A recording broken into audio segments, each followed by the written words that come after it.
Hey everyone, welcome back to the channel. Today we're looking at the final week of March survival news. So let's dive in and check out what's new. Smalland Survive the Wild. This game was released on the 29th of March and has absolutely blown me away. It's time to shrink down and explore this epic survival adventure together, so buckle up and let's get started. The first thing I want to touch on is the base building and story. One of the things that sets Smalland apart from other survival games is its amazing base building mechanics and variations. You can truly let your creativity run wild as you can create your own tiny little fortress in this vast world. And while the game does feature a basic but functional story path, I highly recommend following it. You'll meet interesting new NPCs and unlock awesome new armor sets along the way. Now, one of my favorite aspects of Smalllands is the ability to mount animals from grasshoppers to geckos. Riding these creatures add a whole new level of excitement to the game.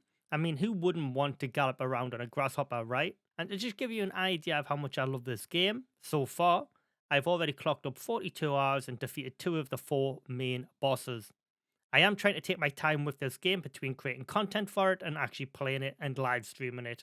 Let me tell you, the world of Smallland is absolutely enormous, even when mounted on your trusty animal companion. It feels vast and full of endless possibilities. Plus, with the winged armors you can craft in the game, you can glide through the air, making exploration even more thrilling. As I touched on in my roadmap video I did for Smallland, this game still has a lot more content to come this year and in the future, so this world is even going to get even bigger with even more dangers. All in all, Smalland Survive the Wilds is a game I'm personally hooked on, and I can't wait to create more content for you all.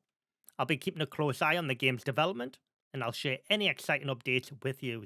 And the good news just keeps on rolling on for survival fans out there, as The Infected has just dropped their major update on the Steam beta branch on March the 30th. First off, the update brings a new tutorial that guides you through the path to repairing an ATV. That's right, the game now includes an all-terrain vehicle to help you get around the world more efficiently in the early game. Say goodbye to tedious walking and say hello to speedy exploration. It does have a container on the back so you can store stuff in it, and it does require gas canisters to fuel it, which you can find in the open world. But wait, there's more. The update introduces 3 new types of enemy AI, each with their own unique appearance and abilities. Meet the Vampire, the Garwolves, and the Diggers. I have recently encountered a group of diggers, including 2 smaller ones and a larger one with a shield and club. I was amazed to see it actually blocking my spear attacks. A very cool addition to the game. Beware though, as the other AI types can infect you more easily and even throw something at you. The cave system in The Infected has also been completely overhauled, making it look and feel more atmospheric than ever. Plus, you can now mine all of the ores from the caves using the mineral extractors, so you no longer have to go to each individual cave if you don't want to. You can mine everything from the one cave. Of course, you still can get iron from mining rock and smelting it down into iron fragments, and you also can mine iron from the mineral extractor at your base. Honestly, it's hard to believe this is the same Infected game I've been playing since 2020.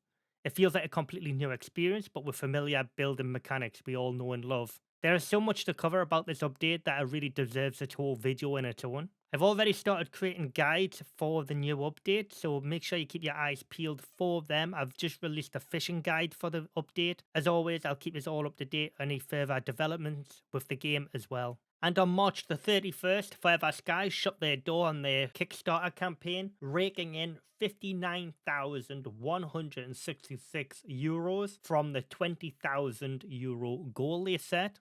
So if you were one of the backers who backed from €25 or higher, you will be getting early access to the game a few days beforehand when the game's decided to be released, and all the digital goodies and Discord titles and roles and stuff like that that comes with it. And for anyone interested, I was actually backer 184 for the Kickstarter campaign. And to finish off today's video, there's some news on the Occupy Mars front. The devs have missed 2 Twitch live streams over the past 2 weeks now, which are hinting at either an imminent or very close release timeframe for the game now. So we will be paying close attention to this, as this is a game I'm very interested in. And that's a wrap for another survival news update. Let me know down in the comments what you thought. As always, leave a like on the video if you found it helpful, and subscribe to the channel if you're new around here. And I'll see you all again very soon.